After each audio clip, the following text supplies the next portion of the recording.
আসসালামু আলাইকুম ভাই বোনেরা, আমি আজকে একটা কচুর মুখী দিয়ে ইলিশ মাছ দিয়ে একটা রান্না শেয়ার করব আপনাদের সাথে। আমিও আজকে প্রথম ট্রাই করতেছি, তো আপনারা ট্রাই করেন ভালো লাগবে।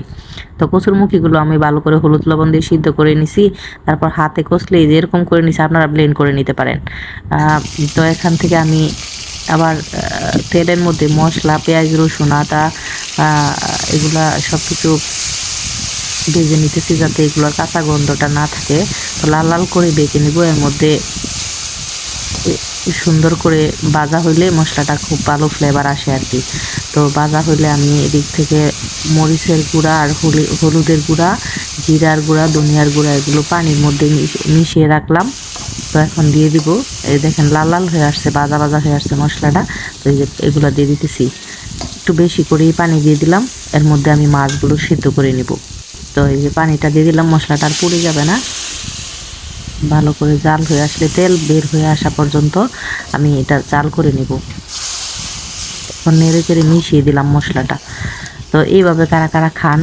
আমি এরকম আমি চিংড়ি দিয়ে ডাল খাইছি, অন্য ওই যে জংলি কচুর মুখী দিয়ে, কিন্তু এইভাবে খাই নাই। তো আমি এখন মন চাইতেছে এরকম খাওয়ার জন্য, তো দেখি। তো এখন মানে তেল বের হয়ে আসা পর্যন্ত আমি মশলাটা জাল করে নেব। এই যে তেল বের হয়ে আসছে, এখন মাছটা দিয়ে দিব যাতে সিদ্ধ হয়ে আসে। তো ভালোভাবে সিদ্ধ হয়ে আসলে মাছটা তুলে কাঁটাটা সারিয়ে নিব আমি, যাতে আমার মেয়ে খাইতে পারে। আমার মেয়ে তো মানে এইভাবে মাছটা আলাদা করে দিলে কাঁটাটা থাকবে, তখন আমার মেয়ে আর খাইতে পারবে না, গলার মধ্যে লাগতে পারে। তো আমি এই জন্য মাছটা ভালো করে সিদ্ধ করে নিতেছি। এই যে দেখেন মশলাটাও সুন্দর করে ভাজা ভাজা হয়ে আসছে। তো এখন মাছটা তুলে আমি কাঁটাগুলো সারিয়ে নেব। মাছগুলো তুলে নিতেছি। এর মধ্যে আবার ডিম আছে, তো মাছের এগুলো সারাই নিতেছি। তো আমি ভালোভাবে এদিক থেকে মাছের কাঁটা সারিয়ে নেব, আর এদিক থেকে যে ব্লেন্ড করে নিতে পারেন ইচ্ছা করলে আপনারা।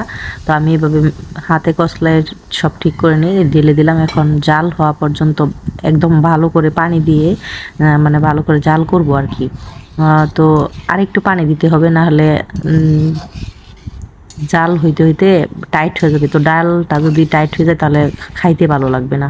তো একটু পাতলা পাতলা রাখবো, আমি একটু পানি দিয়ে দিব। তো এই যে দেখেন আমি একটু বেশি করে পানি দিয়ে দিছি, আবার এর মধ্যে একটু তেঁতুলও দিয়ে দিছি। তেঁতুল দিলে একটু টক টক লাগবে, খাইতে খুবই মজা হবে। তো আমার আজকে আর কিছু রান্না করি না, এটাই।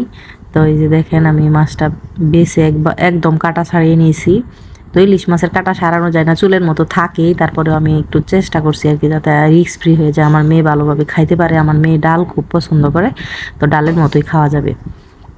তো এই যে দেখেন আমি নেড়ে চেড়ে মিশিয়ে দিলাম মাছটাও একটু। তো এখন শুধু ভালোভাবে ঝাল করে নিলেই কিন্তু আমার ডালটা হয়ে আসবে। তো আমার ভিডিওটা অনেক লম্বা হয়ে গেছে, ধৈর্য ধরে দেখেন। সবাই সবার ভিডিও দেখেন এবং সাপোর্ট করেন, আমিও আপনাদের সাপোর্ট করব। তো দেখেন আমি ডালটা নেড়ে চেড়ে ভালো করে মিশিয়ে দিলাম। তো এদিক থেকে জাল হইতেছে ডাল। তো ডালের কালারটা কিন্তু খুব সুন্দর আসছে।